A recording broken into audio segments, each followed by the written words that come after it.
Hello everybody and welcome into my latest live broadcast. Today is April the 1st, 2021 and no April Fool's jokes today on my channel, not this year. Today I have a review to do for you, which I hope won't take too long. Ignore the mess on the bench here. There's a lot going on that I'm trying to get caught up on. And one of the things, well, a few of the things are these items here. These three items are where I need your focus. Ignore all this other stuff. This computer here is what's doing the streaming to you guys. So that has to be there. But regardless of that, a company whose name I will do my best to pronounce, which appears to be AIKONPU, has sent me an SSD enclosure for M.2 drives. Now this enclosure is supposed to work with either NVMe or SATA M.2 drives. Now that's interesting to me because typically when you're shopping for an M.2 enclosure, you have to buy the right one. If you have a SATA M.2, then you have to buy a SATA M.2 enclosure. If you have an NVMe M.2, then you need an NVMe M.2 enclosure. This enclosure claims that it works with either, meaning you only need to buy this one enclosure. It's got a small RGB cooling fan on it. It sells for around $33 US over at Amazon, and I've got a link to it in the video notes below the video. Now the company is not paying me to review this. They simply sent me the item, but according to according to YouTube's rules, I have to tell you that this is sponsored video. It really isn't, because I'm going to tell you if I like it or I don't, regardless. A lot of companies, when they pay for sponsorship, they expect you to say good things about them or they're not going to pay you. So in this case, a product was sent to me for free to evaluate it. And so that's what we're going to do. I've never so much as even taken it out of the box. I've been so busy, I just have not had time. Now, why would you want something like this?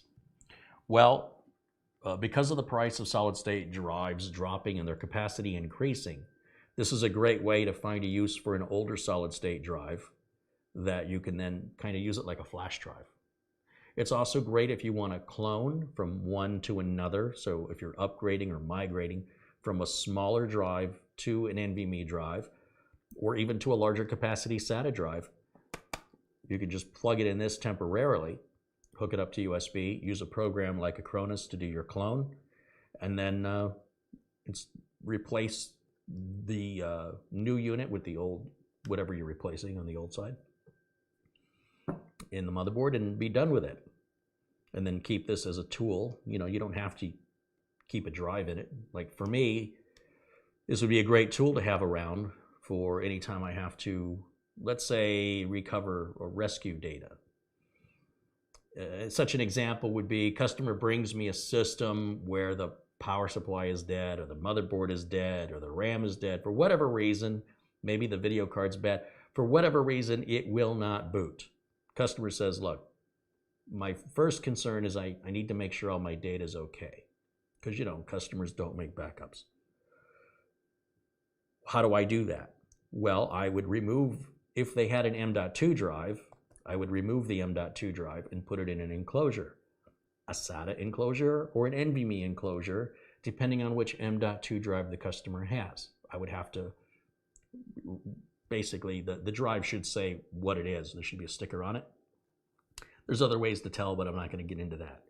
But if I had this, it wouldn't matter. I could just take whatever M.2 the customer's got, plug it in this, plug it into a working machine, and if the drive is not the reason the machine's not booting, then everything on the drive should be fine. And I can let the customer know everything's fine. If the customer needs any particular files, I can email them or put them on Dropbox or something so they can download what they need until their computer is ready. There's a lot of examples that I've just given you on why something like this can be very, very beneficial in your life. And if not today, then in the future as we move more and more towards M.2 storage. Let's open it up. Let's see what we got in the box.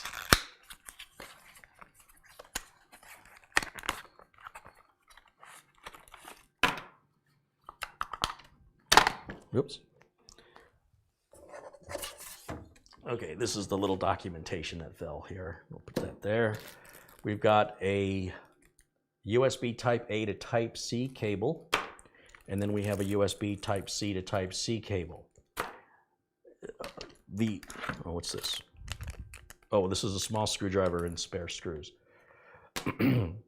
The Type C doesn't run any faster than the Type A. It's simply a different interface.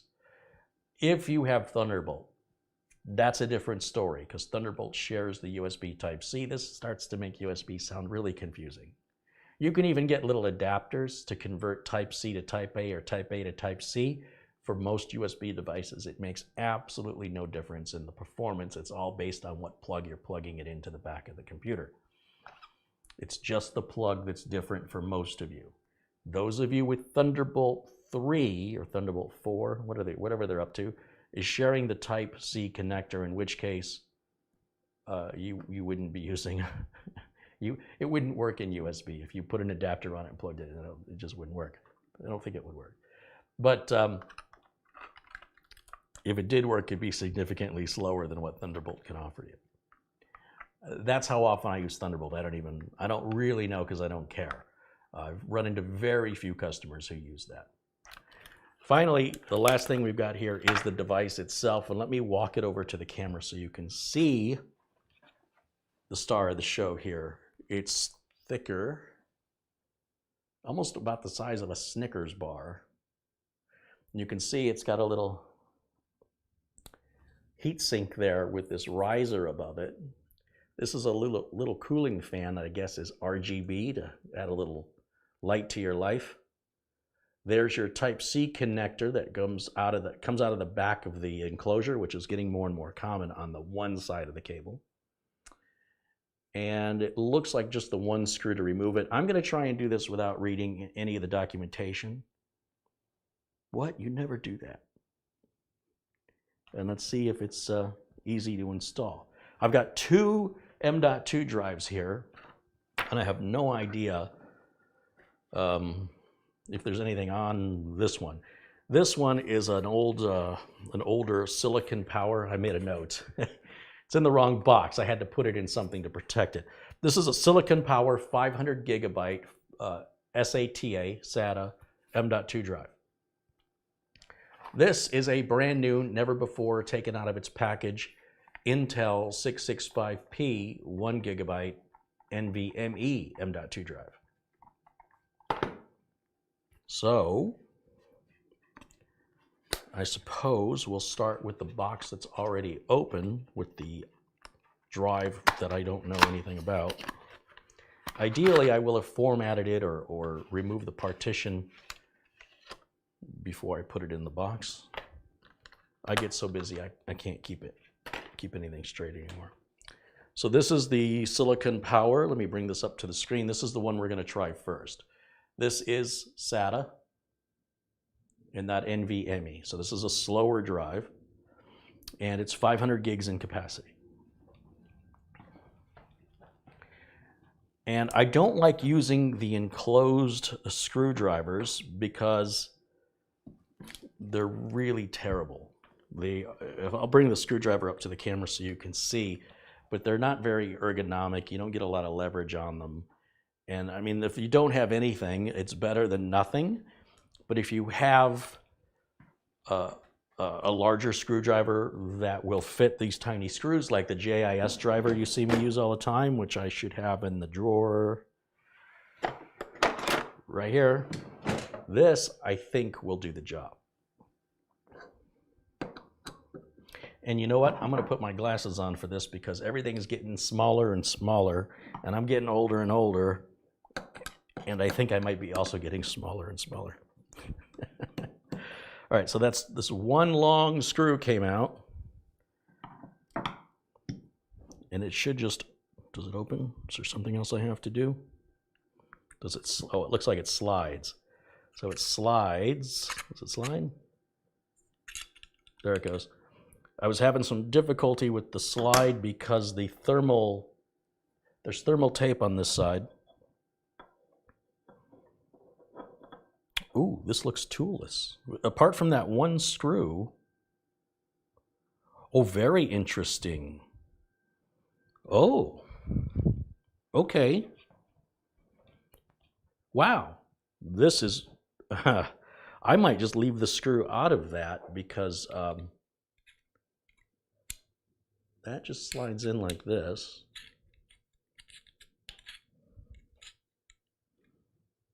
I have to turn it the right way. Which way? It's got to go. Okay, so here's the deal. Everything you need is in the bottom half. There's nothing here you have to have.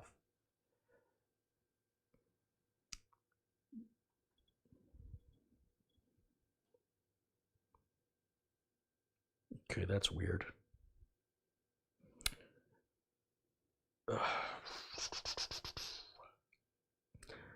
On the bottom, so this is the top with the fan, the RGB fan, and that little hole is the screw I just removed. And what I'm thinking about is right there on this black piece, you'll see there's a, if the camera will focus, you'll see there's a silver screw on your right, and there should be one on the other side, but it's an empty hole. And I don't know if that's an accident or if that's done on purpose. Do you see the two gold bands? Those gold bands are metal contacts. Those metal contacts are going to hit those two gold posts sticking up that are going to transfer voltage that are required to spin the fan. Let me turn it the right way. To spin the fan and light it up. So the voltage is coming, and these are usually springy, these little, you might see these on some case doors that have LED lights built into them and there's no cable. They're making the connection via those contacts. And when we put the drive in, you can see it's a very short circuit board, but the drive can go all the way to 80 millimeters in length. And it's got the little rubber stopper that I like to hold the drive in place. And I guess the rubber stopper just falls right out. But there's this little rubber stopper, so you don't have to use another little tiny screw to secure the drive, especially if you're like me and you just want to hook it up temporarily. So I love these little rubber, I don't even know what to call them. They're like little retention. Anyway, that's what it looks like. So to test this or to use this in a shop where you're only going to be putting drives in temporarily to pull data or to clone, you wouldn't even need to put the top on. If you want to keep it permanent, if you've got an older drive and you just want to permanently make it an external USB drive, then you can go ahead and remove the thermal. There's a piece of tape over this. Remove that tape so that the thermal tape here will make contact with the top of your M.2 drive, and then it'll run nice and cool. Obviously, if you're copying a lot of data off of the drive, it's going to get hot. That's just the way they are. And so cooling them down after a long period of usage can be pretty important, but not really that important if it's temporary. Generally speaking, you know, it'll get a little hot and that's fine. But if you're going to keep it in there, it's going to get hot constantly, especially the longer you keep it plugged in.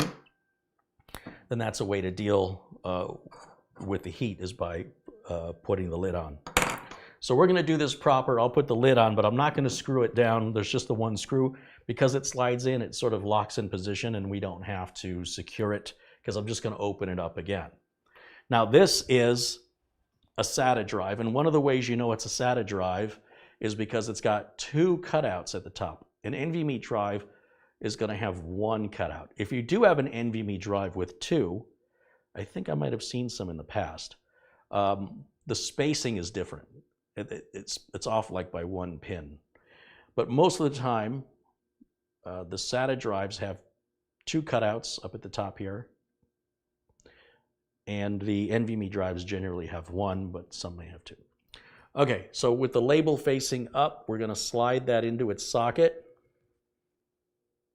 You might have to wiggle it a little until you see the gold connector disappear into the, there it goes, into the socket. And then this little rubber retention lever, I'm just going to pull it back with my, I don't know, do I pull it back or do I just push it down?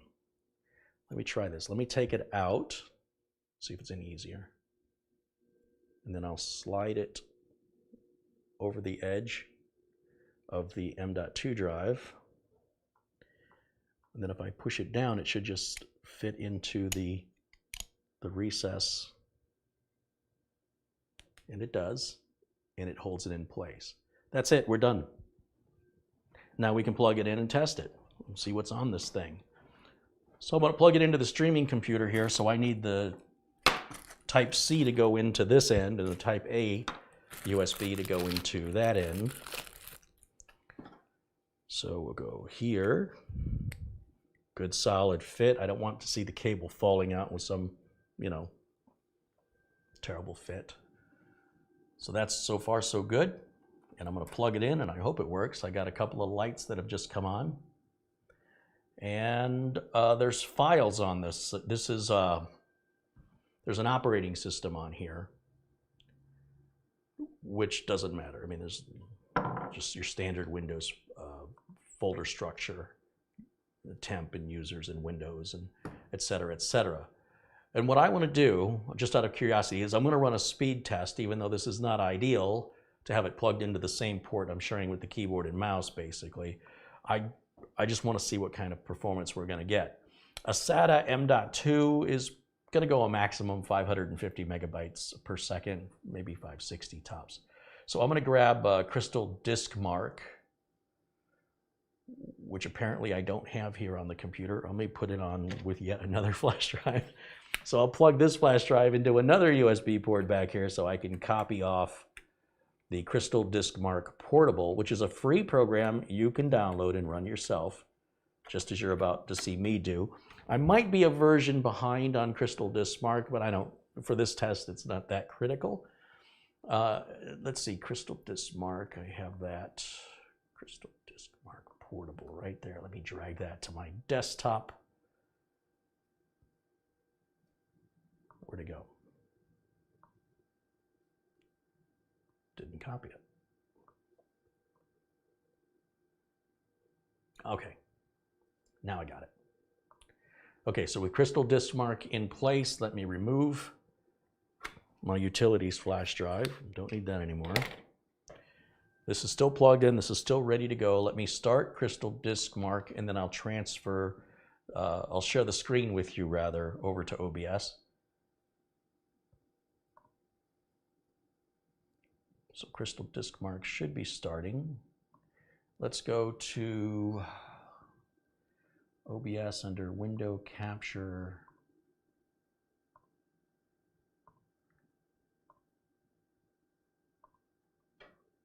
Yeah, let's get my camera off. Okay, so there's the portable version. You see I didn't install anything. I just ran the executable file. And you can see the first drive it sees is the drive that the streaming computer runs off of, which is a Samsung 970 EVO Plus 2 terabyte drive. We're not interested in testing that one. I want to test, if you go up here, oh, this is Crystal Disk Info. I thought it looked different, my bad. Now this is going to see the controller, not the drive. So SP, oh, interesting. It does look like it's seeing a silicon power. Traditionally, when you plug a drive into a USB enclosure, traditionally Windows sees the enclosure, not the drive. It's hard to explain, but this looks like it's actually seeing the drive. So I copied the wrong piece of software. That's Crystal Disk Info, which, as you can see, is a pretty useful piece of software. I've highlighted it before. But what I'm going to do now, and I'm sorry the screen just went black. Give me just a second here, because I'm going to copy over, let's see. Let me copy over CrystalDiskMark this time instead of Crystal Disk Info. That would probably be better. But I certainly wasn't expecting to see the make and model of the drive. That in an enclosure, that's new. So there must be a more intelligent controller on here than what I'm accustomed to seeing. Okay, so this is why you don't do videos live, right? Because that would have been edited out. You would have never known I did that. Look into the light. Flash. That didn't happen. There's a little Men in Black moment for you. Okay, now we should see CrystalDiskMark. And if I go up here, there's the C drive, and I want, oh, there's a D and an E. Oh, so E is the flash drive I just copied the utility off of. See, this is how I'm confusing myself. Let me unplug the flash drive. Again, you're going to have a blank screen for a minute. I'm unplugging the flash drive and I'm putting that away. So that way, when I go back to CrystalDiskMark, I only want to see 2 drives, just so you guys are clear what I'm doing, because I'm not even sure sometimes. So CrystalDiskMark will bring up DiskMark 64, yes, and now that should appear on the screen, and it does. And let me get rid of camera 1 again. Okay.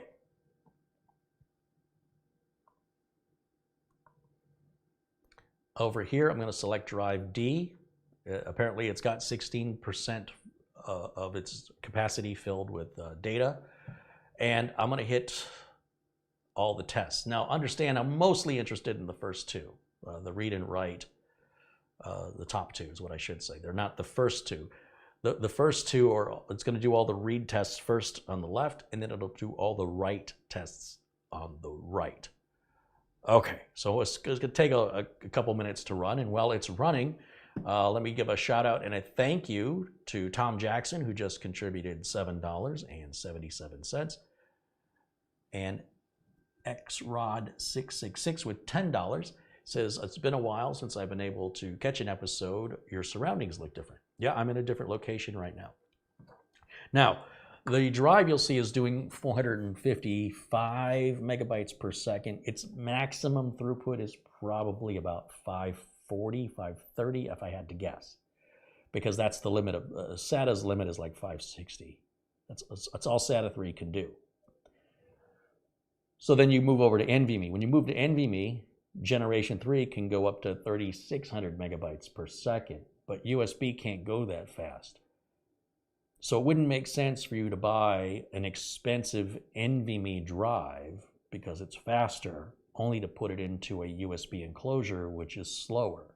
That's why for this test, I'm using, well, for the next test, the NVMe drive I'll be using in this test is an Intel 665P, which I feel is a great budget drive from a well-known and well-respected manufacturer. I haven't seen any of these die, and it is not the best performer. However, it will perform no differently in this enclosure than a more expensive NVMe drive in this enclosure, because the enclosure is the bottleneck, or the USB port that you plug it into is going to be your bottleneck, not the drive itself. However, it wouldn't matter to me what the speed of the drive is if I'm only putting it in there temporarily to copy data and then remove the drive. Like I said, at a data rescue situation or in a data migration or cloning situation, it doesn't matter to me, because it's only going to be in there until that one job is complete. And once that job is complete, I'm removing the drive and, you know, probably giving it back to the customer because it belongs to the customer. So if you're going to buy this for the purpose of making a really large capacity backup drive, what I'm suggesting is buy the cheapest drive of the capacity you want in M.2 format. It's not going to make a whole heck of a lot of difference whether it's SATA or NVMe, or will it? That depends on your USB that you're plugging it into. So if you're plugging it into an older computer, you'll be limited by the older computer's USB port speed. Now, in just a moment, we'll be done here. It's pretty good on the writes. We're 411 on the writes, 455 on the reads. To be honest, that's very similar to the SanDisk flash drives that I use. I have the SanDisk Extreme Pros, which is, let me show it to you here real quick. These SanDisk,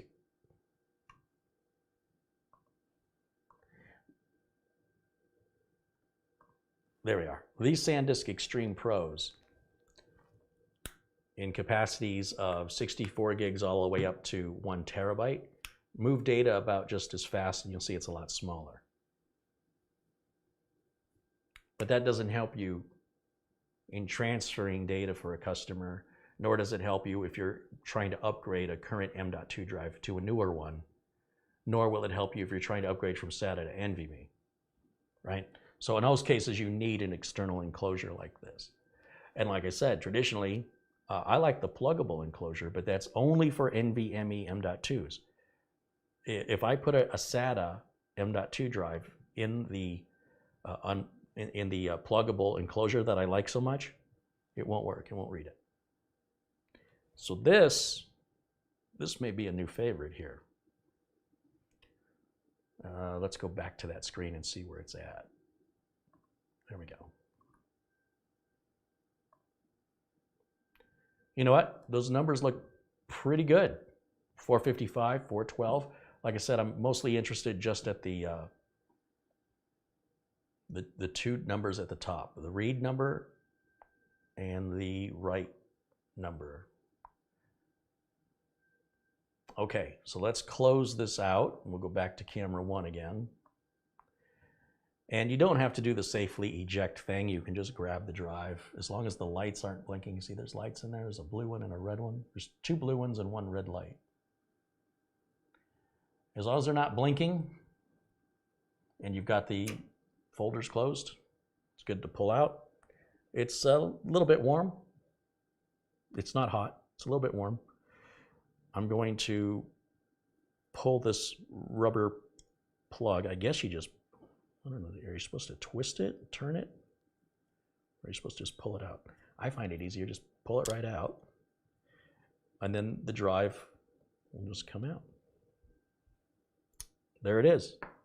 And they could go back to the customer and I would have recovered the data or rescued the data, whatever wording you want to use, or upgraded it or cloned it or whatever I did.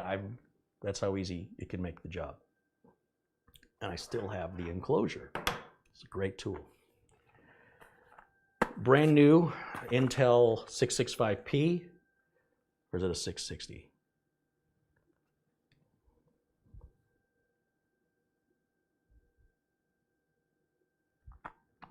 Yeah, it's a 665, 1 terabyte.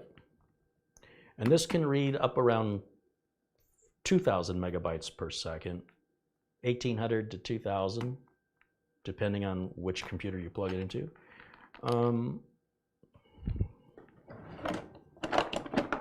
Let's get this brand new drive.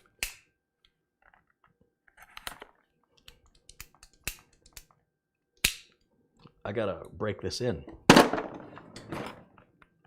Let's get this brand new drive out of its package, and then I'll show you what you do when you have a brand new drive. It has no partition, it has no format, so Windows isn't going to recognize anything. So when we first plug this into USB, we're not going to get a drive letter.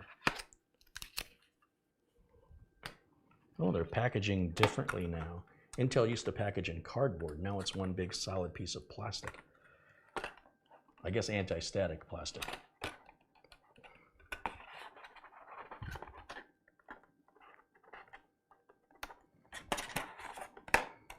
I suppose if you really wanted to, you could get 2 of these, and you could take a customer's old drive and new drive, plug them both into the USB ports of another computer, and then use a Cronus or a similar cloning program if you wanted to clone or migrate data from one to the other.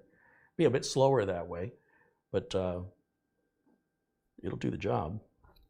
So let me, I was about ready to get started here, but I want to show you close up. Same process. You'll see that this NVMe drive here, this is the Intel, it only has the one little tooth cutout on it, or one little cutout, or keyway.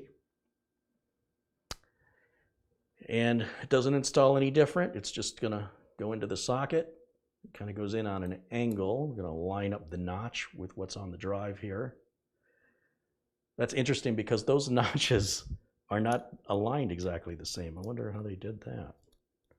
Okay, well, it fits. So we'll push it in until the gold fingers disappear. There we go.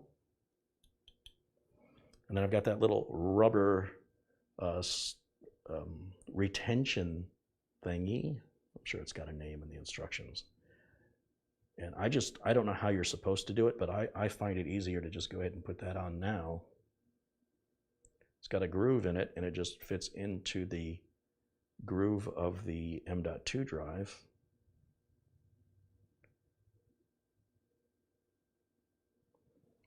Like that. And I should be able to push it down, and if it's straight, the end of that little rubber piece seats down into a small hole that's apparently a little smaller in diameter because it really holds it in there. that's it. We're ready to plug it in and start using it. That's how hard that was. As I mentioned, because this is brand new out of the box, it has no partition or format. So when I plug this in, I will not see any drive letter. So right now, just the blue light is on inside of the enclosure, nothing else. I don't have the other blue light or the red light, so I don't know what that means, but we're gonna keep moving forward. What I have to do now is to initialize and format that drive. And the way to do that is if we go to the settings, and I should be able to share this with you. Let's see.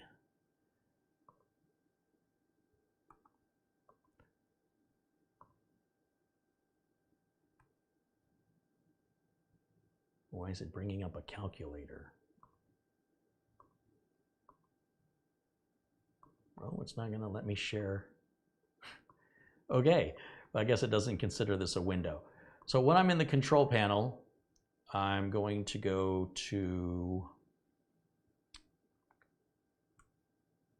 where's it?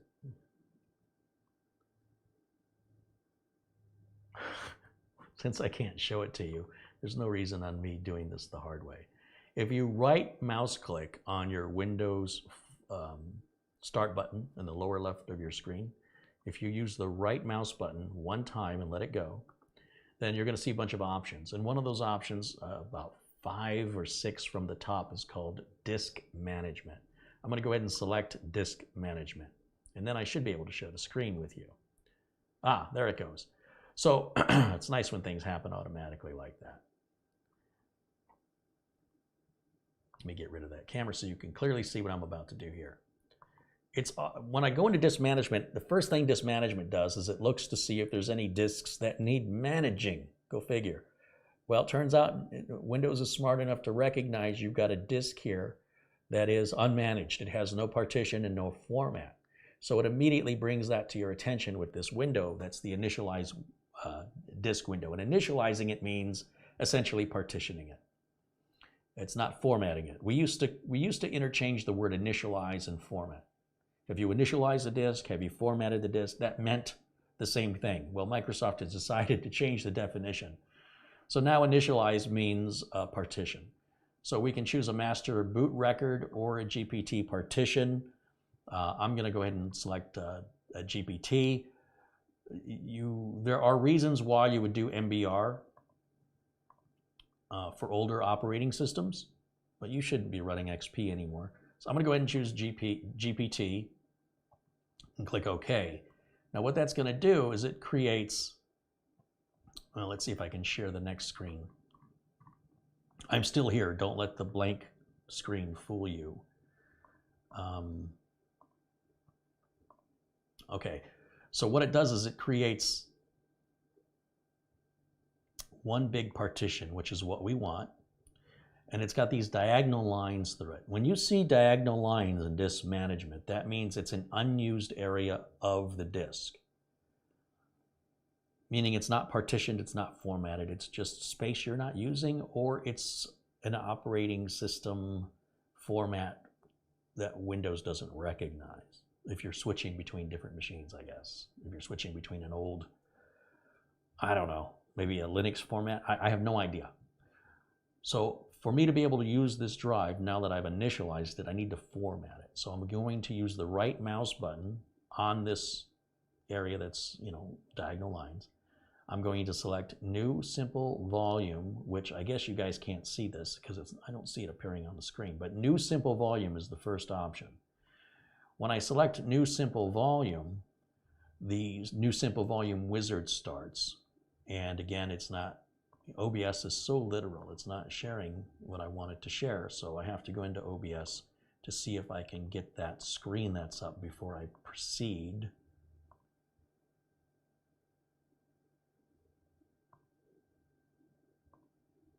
I'm looking for it. It's just not here.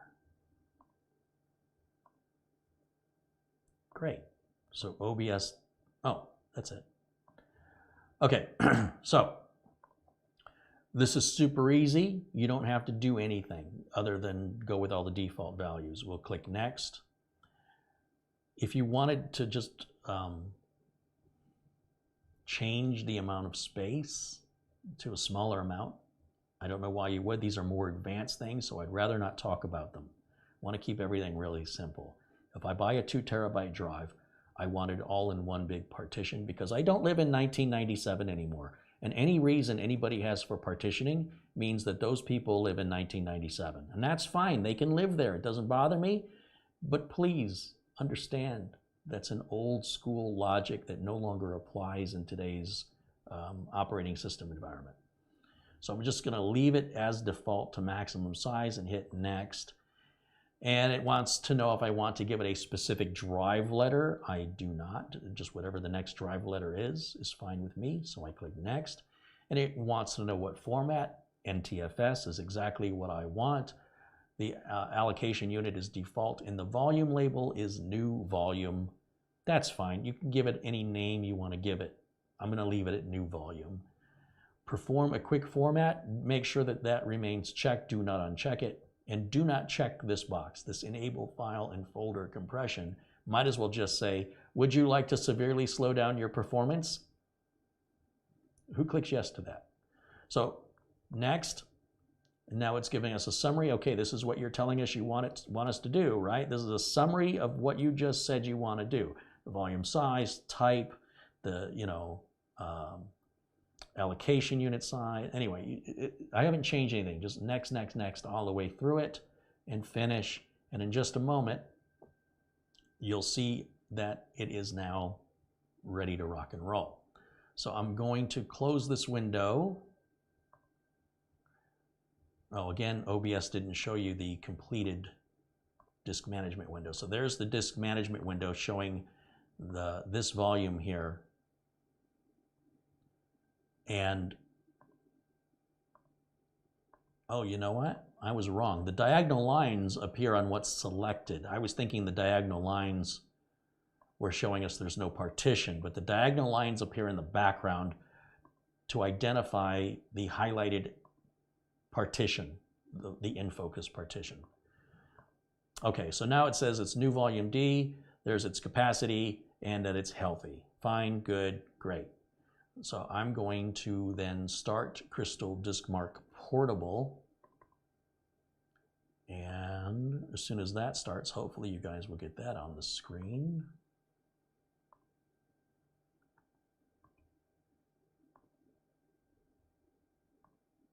There we go. Okay, so now we've got CrystalDiskMark Portable, and we're going to run the same tests. We're still on drive D. Oops. Yeah, right up here. I want to be on drive D, not on the C drive. It says I'm using 0% of the data, 0% of the drive storage capacity, 954 gigabytes is available. And I'm going to hit the all button, and we'll run all the tests, and we'll see what the performance difference is here with USB 3.0. I don't think this is 3.2, but it'll be interesting to see, because with the SATA drive, we're moving around 450, 460, and this looks like we're maxing out the USB port because we're basically seeing identical numbers. So for that reason, here's what I want to do. I'm going to temporarily stop this test. I don't want to take this test any further because right now I know that the USB port that I've plugged into, that's the maximum that that USB port has left in it. Because remember, I said the keyboard and mouse is also being shared on that port. So I'm going to unplug. Here, let me show you. I am going to, I can't get rid of this. There it goes.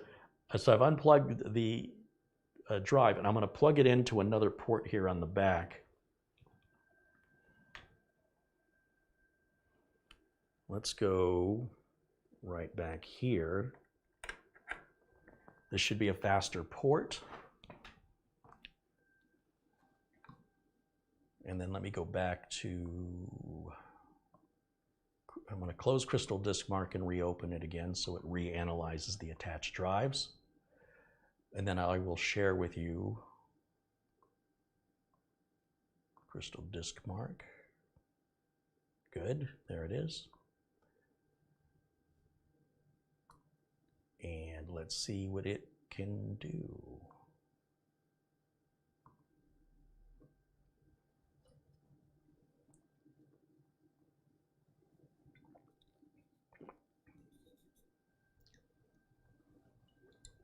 Now the enclosure remains, yeah, that's a lot better, 1056.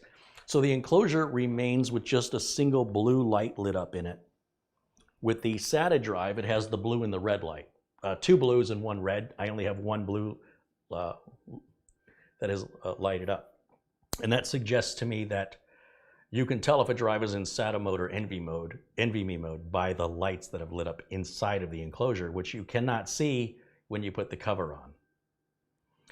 Now, to make this test fair, I need to put the other drive back in on the same USB port so we can see the difference between the SATA performance versus the NVMe performance, because we were being limited by the USB port. Remember, I have to keep emphasizing the slowest part of your chain is going to be the fastest the whole chain can move. If you're on the freeway, you can't move any faster than the guy in front of you. And the guy behind you can't move any faster than you're moving. So whoever the slowest one is, everybody's got to drive that speed or slower. So with USB, there's a number of factors. What's the speed of the enclosure? What's the speed of the drive? What's the speed of the USB port? And how many things have you plugged into the USB port? Because they're in pairs. And if you plug two things into, side by side, you're basically sharing that bandwidth. So we'll see how this performs on the write test. And then I will put the SATA drive back in there and we'll run this test again. Well, while that's running, let me take a look in the chat and see what's going on. Oh, a couple of contributions have come in. Thomas Backenstow with $20. Hey, Thomas, thank you for that. Frankie B with $20. He says, that's a cool enclosure. Very handy. Yeah, Frankie, and it's like $33 on Amazon. It's a very attractive price point. And then Blackwatch contributes $5 Canadian. Thank you guys so much for supporting the show. And the link for this product is in the video notes below the video. I think the pluggable enclosure is more money than this, and it's not as versatile.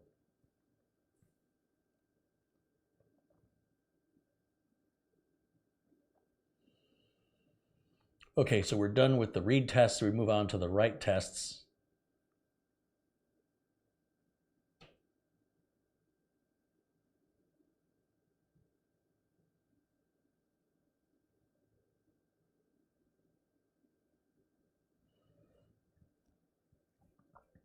And the writes are pretty similar. So again, this particular NVMe drive that we're using, we're only getting about 75% of its performance capability, and that's limited by the USB port here in this case. So it could potentially go even faster if I had a faster USB port to plug it into. But as a technician, what I like about USB is that everybody's got USB. They may not have USB 3.2, but they have some kind of USB, and that's all I care about to get a job done. But our read and write numbers are nearly identical on both reads and writes on this Intel NVMe. So if I put a more expensive NVMe drive in this enclosure, it's not going to perform any better than what you see here. But that's still much faster than any USB flash drive I have. I can tell you that. That's more than twice the speed of the SanDisk units that I like, but it's also physically larger. Once we get to our final numbers here, which should be coming up in just a moment, then I will put the SATA M.2 back in it and we'll run it again. Because those first numbers, I've realized now that I've done it, those first numbers were limited to the speed of the USB port up front. Okay, so there's our final numbers with NVMe, and it won't matter what NVMe drive you use, so there's no reason spending a lot of money on an NVMe drive if you intend to keep it in the enclosure indefinitely. That's the whole point I'm trying to make. Now, me personally, I would probably only intend to keep the M.2 drive in there to accomplish a task, and once that task has been accomplished, I would remove it. And I would keep this enclosure as a tech tool. But you don't have to. In fact, if you were to, let's say for example, let's say you've got an M.2 drive now. SATA or NVMe, I don't care. And let's say you want to upgrade it to SATA or NVMe, I don't care. When you're done, you have an extra SATA drive, right? Your original one is extra. What are you going to do with the extra? Not all motherboards have 2 M.2 slots. You could buy a PCIe card that you can put an M.2 drive in. Silverstone sells stuff like that, as do others. I like Silverstone. Or you could buy an external enclosure and use it to move data from one computer to another, home to work, etc. And you can move much larger files. And it would cost you less to do this than to buy a flash drive of that size. Now that the test is done, let me do what I said I was going to do. And first, let me close CrystalDiskMark. Okay, that's closed. I'm going to reach over here and I'm just going to pull the plug on this drive, which again, just a single blue LED is lighting up with the NVMe drive, whereas I had 2 blue LEDs and a red one with the SATA. I like that. I like that the circuit board is telling me. So I'm going to take the little rubber stopper out. I'm going to put the Intel drive back. I'm going to grab the silicon power drive, plug it back in. It probably helps if I turn it the right direction. Plug that back in. And then we'll put the little rubber stopper back in so it keeps it held in place.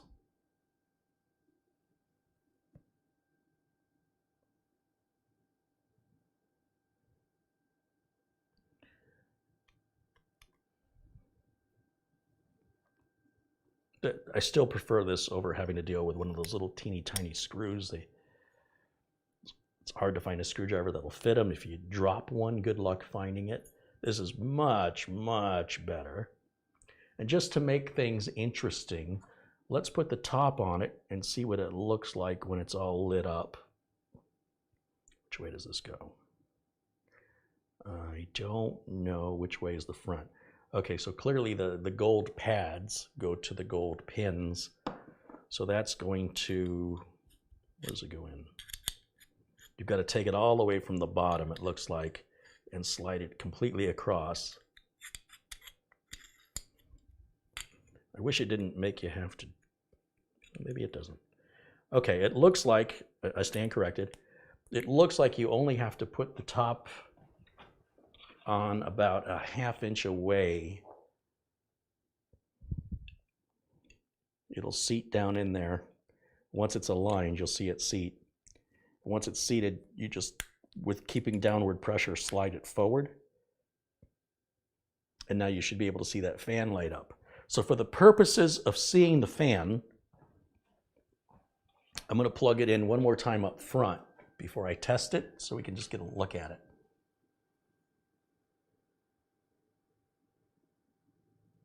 Is it doing anything? There it goes. Took it a minute to initialize. And with all these lights on, you can't see it. So let me turn the lights down. Oh, those lights were off the whole time. Thought it was dark in here. All right, let's turn these lights down. And then I got to turn some more lights down for the camera to see this light. Okay, we'll turn that light down. One more light. I got so many lights in here, guys. You have no idea. Well, I guess you have an idea now. Now. Ooh, it kind of glows inside there too.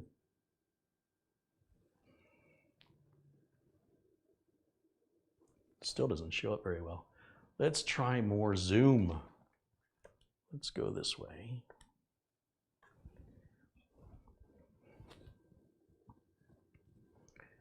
Now the blue light I was talking about that's over here, that's one of the lights I was seeing by the cable on the outside. And then inside of it, you can see it kind of glows on the inside from the RGB on this little fan right here. And you'll see it's just cycling colors.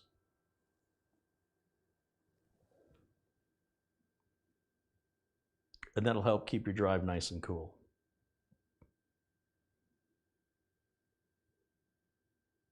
All right, so that's what that looks like with the heatsink on top of it.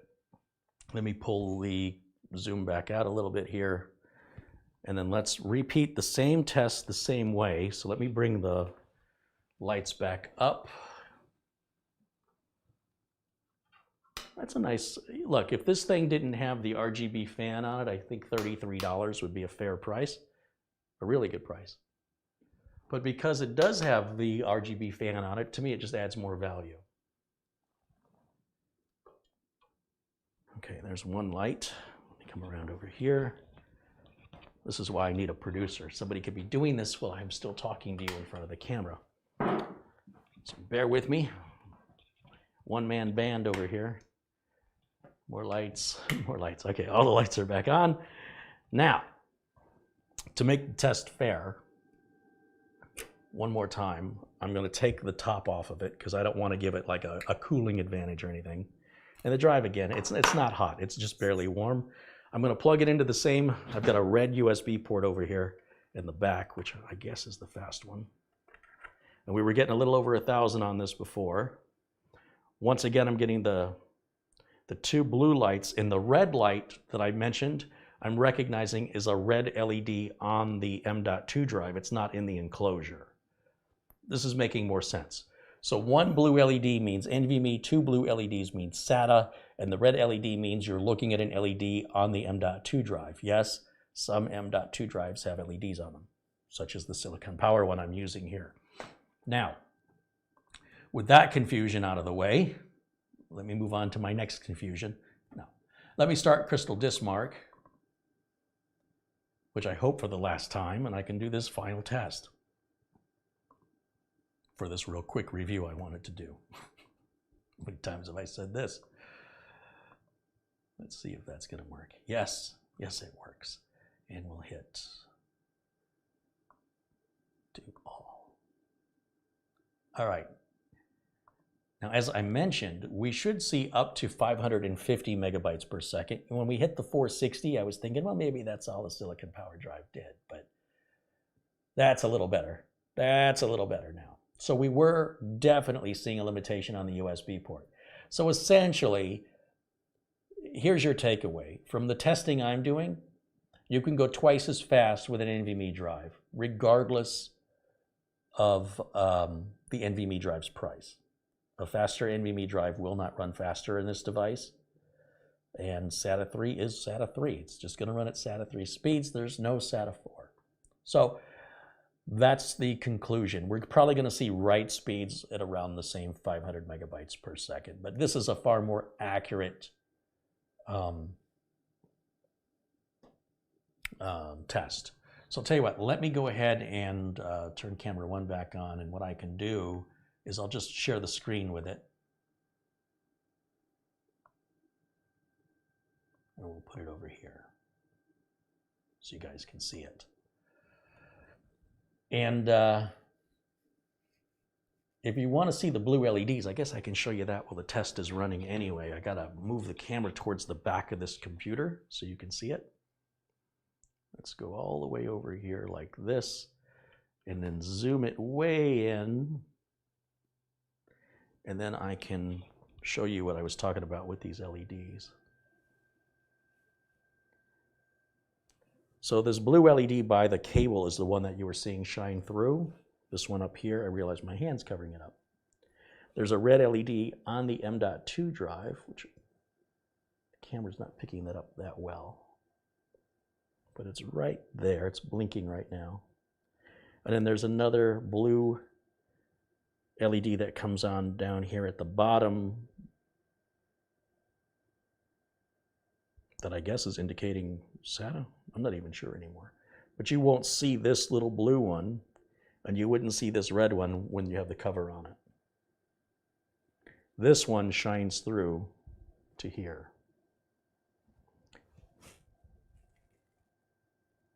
And of course, when it's blinking, you don't want to unplug it, because that tells you the drive is reading or writing.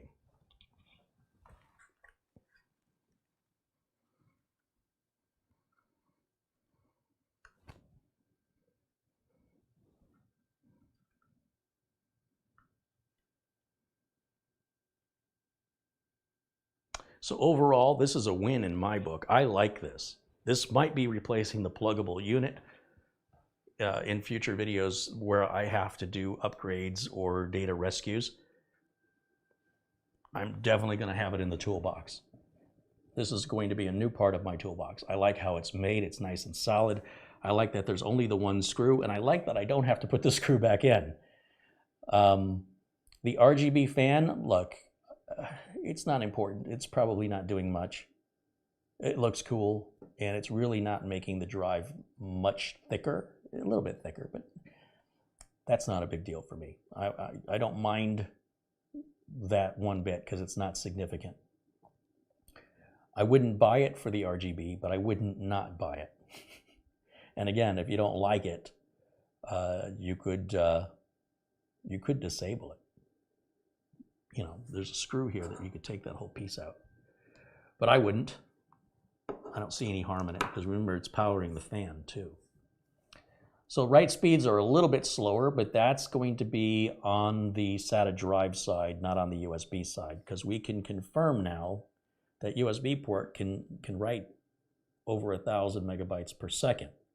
So if the USB port can do it and the device can do it, the only thing we changed was the drive, so that means that the write speeds on this silicon power drive are a bit slower than the read speeds. Newer drives see a closer performance similarity in reads and writes. This drive's 18 months, 2 years old, so that's not surprising. These numbers are not surprising to me. But super easy, barely an inconvenience. I like it. I'll have to thank this company for sending it to me, and I'll be sure to leave a positive review on Amazon. I like it. It gives my seal of approval on this one. They did a lot of things right. I don't have much suggestion for improvement other than get rid of that one screw and make the thing toolless. Give me a latch or give me a button to press like the unpluggable. I keep calling it unpluggable. It's called pluggable. But give me something where I can push a button and release it and get rid of the screws.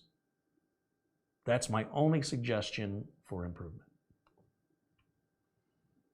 Now, before I wrap up this video and move to the next one, does anybody have any questions? I haven't been looking at the chat room, so if you've had any comments you wanted me to see or any questions that you wanted me to see, I didn't see them, so you'll have to do it again. So repeat if you want to, and I will address what I can before we wrap up. Tomorrow, as a reminder, Mitch Morrison, my buddy Mitch, is going to join us, and we're going to build that weird round tubular barbecue smoker case. I've already prepped the motherboard, so all we have to do is install the board into the case and get all it wired up and hooked up and turn it on. It should be, I better not say easy because, you know, that just keeps biting me on the butt. But hopefully things will go according to plan. I'm starting to prep all the motherboards ahead of time in order to speed the whole process up. And that's what these parts on my left are for. I'll be making another video after this one, and that'll be prepping the Z390M gaming board with an Intel Core i9-9900K. I'll have to put a temporary cooler on it because where this one's going is into that little mini black helicopter case, probably next week or the week after, using an IceGem 240p Silverstone all-in-one liquid cooler that's RGB. And for the temporary cooler, I'll use a Noctua just to get something on there to get Windows installed. And so maybe the next week after that, I can bring Mitch over and we can do that one together. And that should make these go much faster. All right, let's see what's going on in the chat room.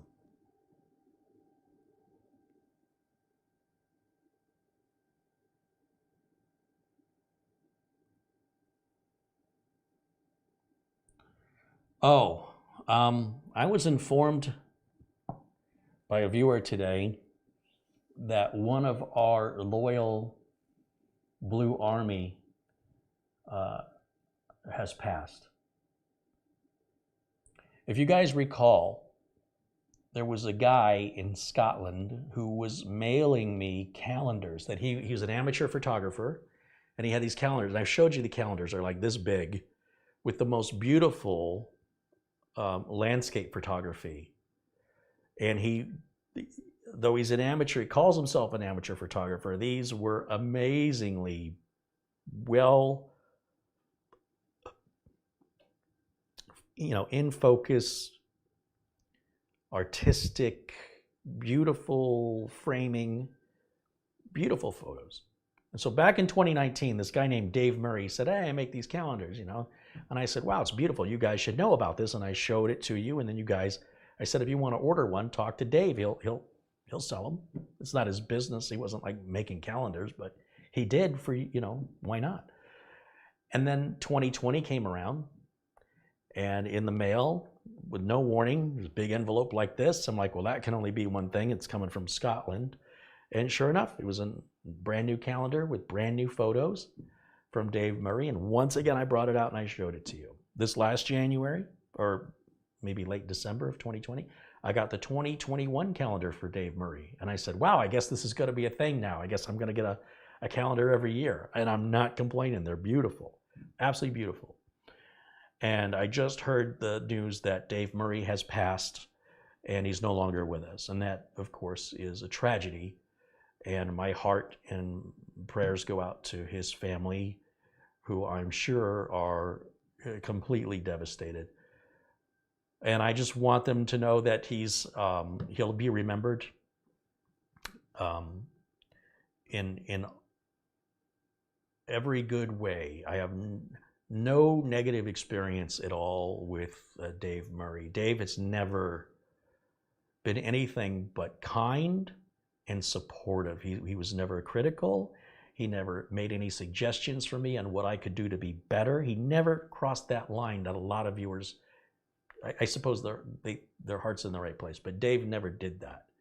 And so he has always had my utmost respect, and he has gone way too soon.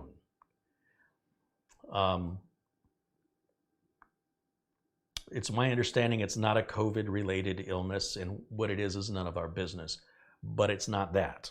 All right, so we'll just leave it at that. And I hope if you guys knew who he was, that you'll just maybe take some time today at some point to reflect on a moment,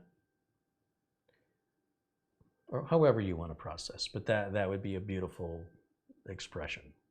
Okay, so let me change the subject to something a little more cheerful, which is literally anything other than that. That's the difference between, by the way, a troll. When a troll dies, we don't know and we don't care. So you sort of reap what you sow, and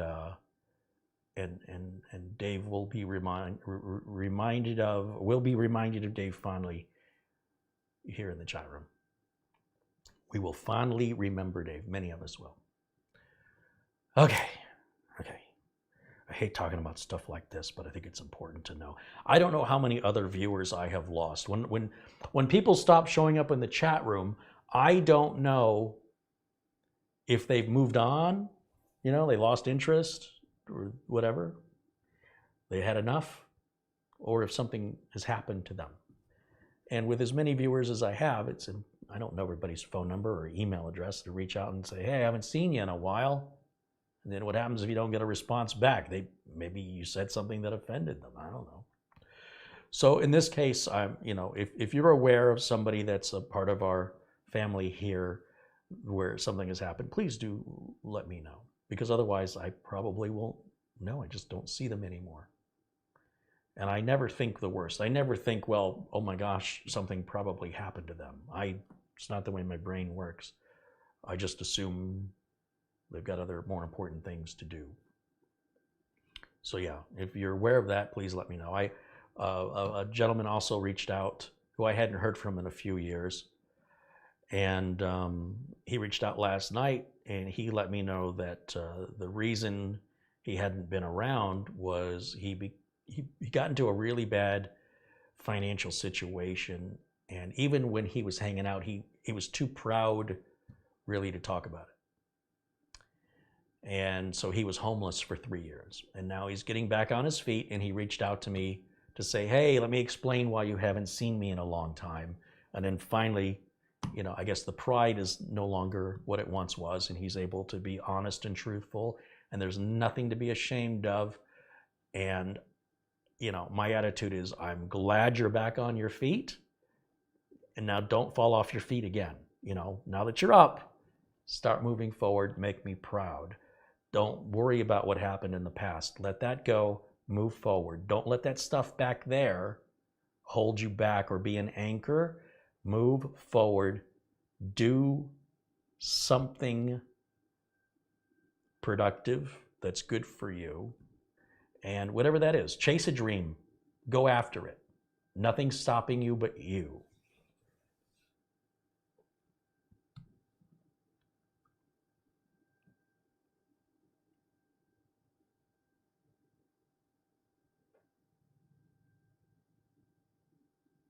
So just looking one more time through the notifications. Thank you for reminding me to mention Dave Murray, because really that should be a video on its own. Dave wasn't just anybody.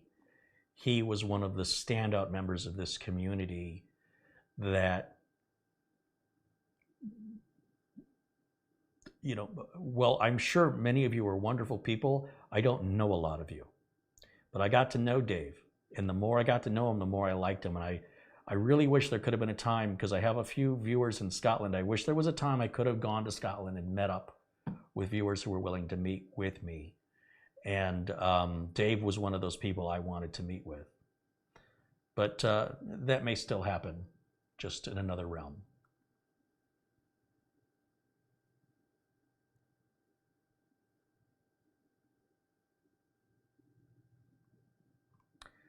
So on that note, let me wrap this video up, unless, again, anybody has any questions relating to this device. One last opportunity. If you have any questions related to this device, otherwise I'd like to wrap the video up. It's already twice as long as I was wanting it to be.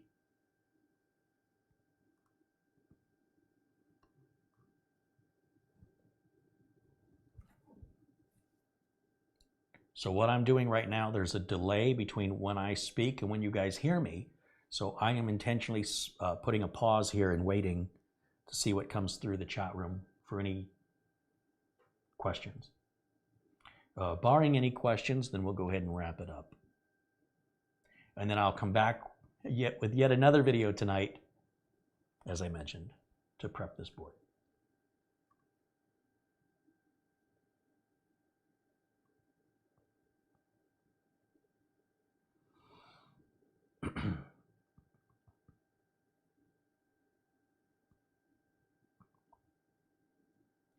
Login Locos wants me to test the USB-C cable. So the USB-C cable isn't going to perform any differently.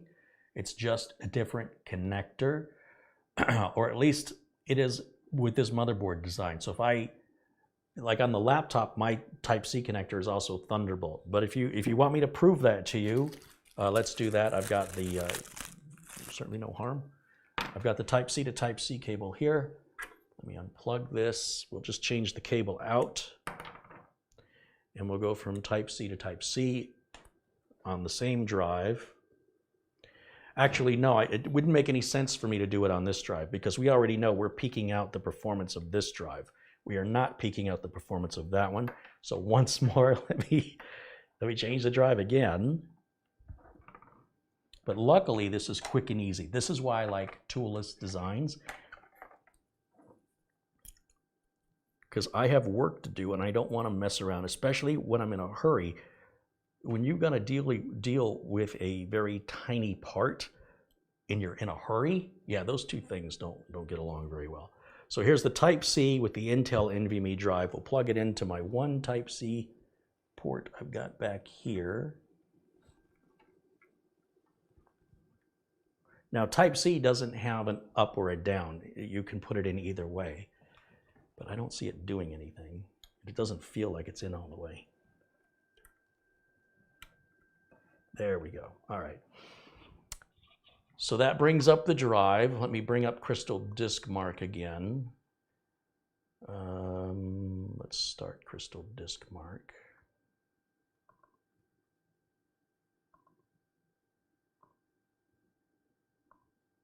Okay, CrystalDiskMark is started.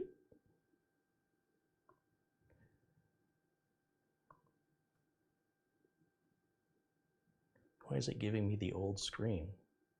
It's still running? Oh, I guess I still have it running. I must have started it twice. I did. We try again. I just want one copy of Crystal. That's the problem with a portable version. You can run it. Every time you click the executable, it starts it again and again and again. Now, I have a clean slate here. And again, we're on drive D. So let's hit all. We should see exactly the same numbers. It's just the interface that should be different. Once again, while that test is running, if anybody's got any questions for me, go ahead and put them in the chat now, because that gives me something to do while I wait for any other technical questions regarding this device. Yeah, we're seeing it's the same numbers. Colin Hilton says, thank you for the tribute to my friend Dave. Rest in peace, my friend. Colin's the one who alerted me to this sad news, and Colin had plans to meet up with him this year. So of course, what a shame that they didn't get that opportunity. However, you know, Colin is another standout member here, and I'm glad that so many of us are still around, given the year that we've had. Things started out a little bit wobbly, but I hope we're past the worst of it.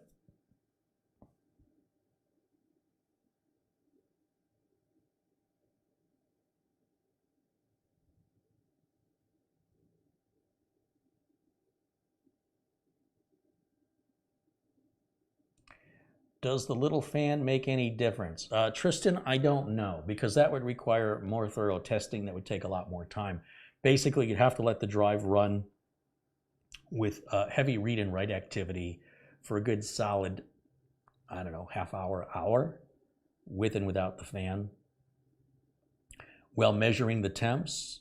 And then even if there is a temperature difference, how much of a temperature difference? And regardless of the temperature difference, does it actually affect performance? And that may vary from one M.2 drive to another. Some M.2 drives run hotter. There's a lot of variables at play here. So when you ask a question like, does that work? Well, it's working and it's doing a job. But how effective it is may be completely negligible on some M.2 drives and might make a bit of a difference on other M.2 drives. So it's sort of an open-ended question where the answer is, it depends. One thing I can tell you for certain is it doesn't hurt to have it. So if it can't run any cooler than it's running and you're still having, let's say you're having a heat-related problem, then it's really down to the M.2 drive that you're using. It's not up to the device. Randolph Slavin has contributed 10 pounds. Hey, Randolph, thank you for your support. Make sure he's blue. Joe Narciso contributes 5 Canadian dollars. Hey, Joe, thanks for that.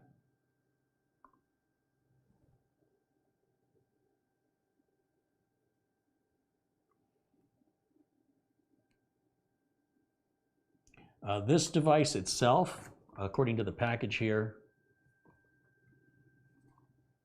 oh, it doesn't say on the package. It says on the Amazon page that I've linked to, it does up to 10 gigabits per second. It takes 8 bits to make 1 byte. So if you take 10 gigabits and divide it by 8, then that's your throughput performance minus any parity checking data. That would be the maximum it can do. So even if you had USB 4, this device is still going to run at a maximum 10 gigabits per second. That's a best case scenario.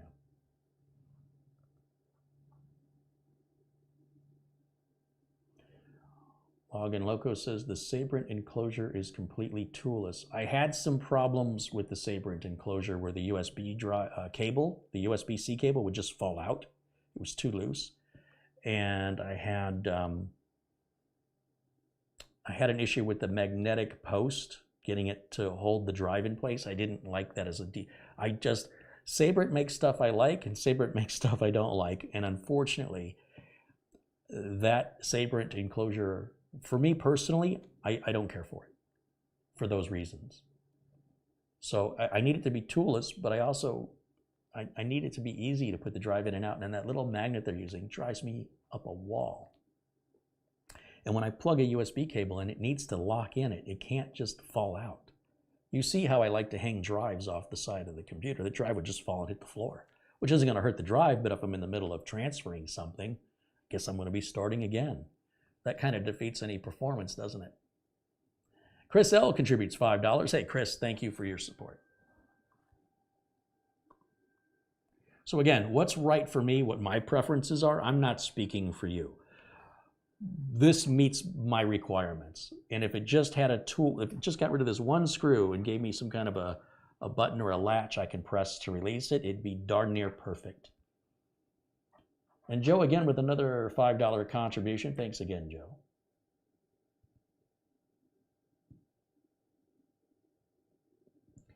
Login Loco says, fortunately, I have no issues with a loose cable. Okay. And he says, thanks for testing the USB-C. At least you don't worry. Let's turn Login Locos blue. I like your style. One more chance to look for any final questions I might have missed. What if I don't have USB-C in my computer? Would it still be worth it? Yes, but I wasn't using USB-C. I was using just regular USB type A.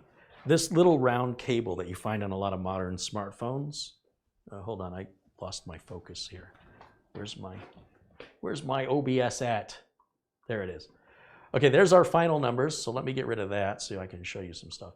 So this is, you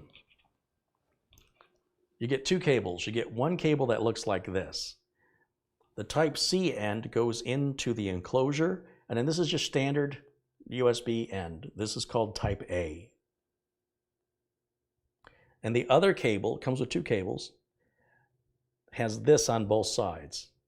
So obviously, one end, the small end, goes into the enclosure, and the other end looks exactly the same. So if you do have USB Type-C, you can use this. But if you don't, you switch to this cable here. What Sabrent does, Sabrent gives you an adapter that converts the one cable they give you from USB-C to A. And when I do that, the cable, just all the data transfer slows down. I don't like that Sabrent did. That's the other thing. There were three things I didn't like on the Sabrent drive, and that was the third thing. Give me two separate cables. Don't give me one cable with a C to A adapter. So yes, this would benefit you if you do not yet have USB Type-C. The USB Type-C end would go into the enclosure itself. And then the other end will go into standard USB. As a computer technician, I need to have a flash drive or a storage drive that's going to work on everybody's computer, not some people's computers. And that Type-C, that would only work on some people's computers who have Type-C available. If you want Type-C, you can add it to your computer.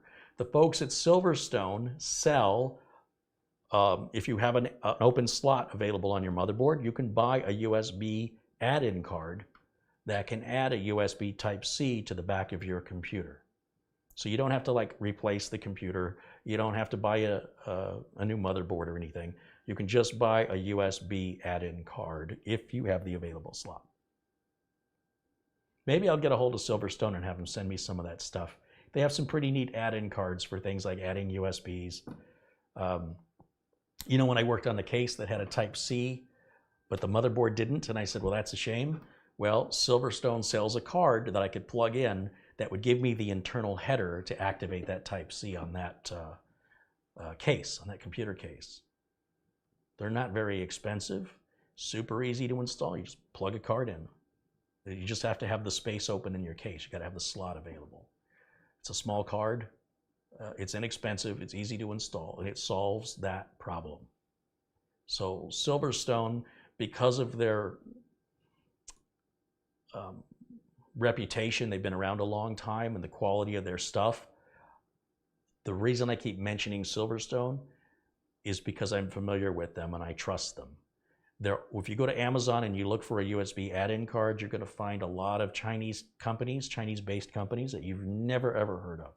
And it's a little bit of a gamble. Is it good? Is it bad? I don't know. Might be.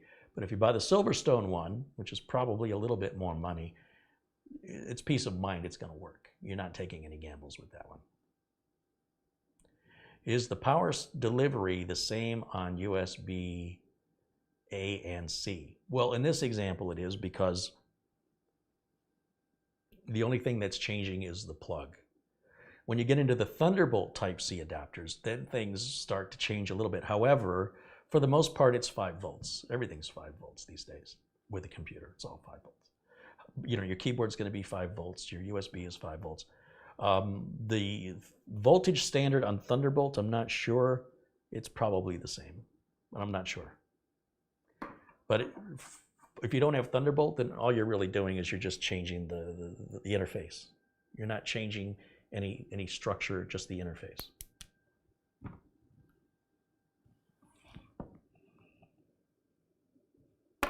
Bernard C. says, geez, Uncle Carey just rocks. Thanks for all you do for us. Hey, thanks, Bernard. I appreciate that you value what I do. Not everybody does, so that means a lot to me.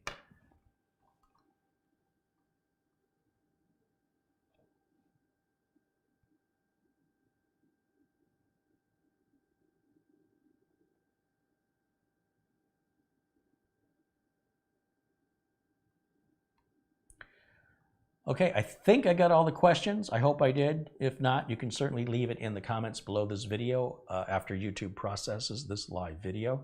I'm going to clear the counter here and get ready to start prepping, which will be my last video today. So you should get one more notification.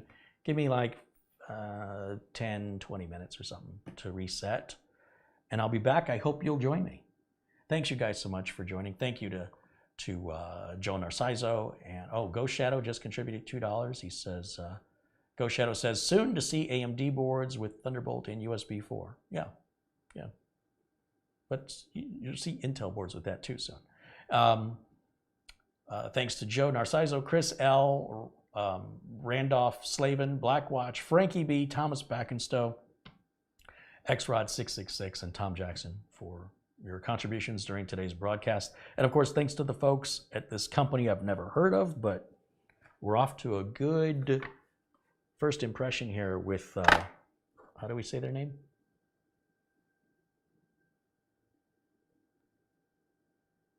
AIKONPU, I guess. AIKONPU? AIKONPU.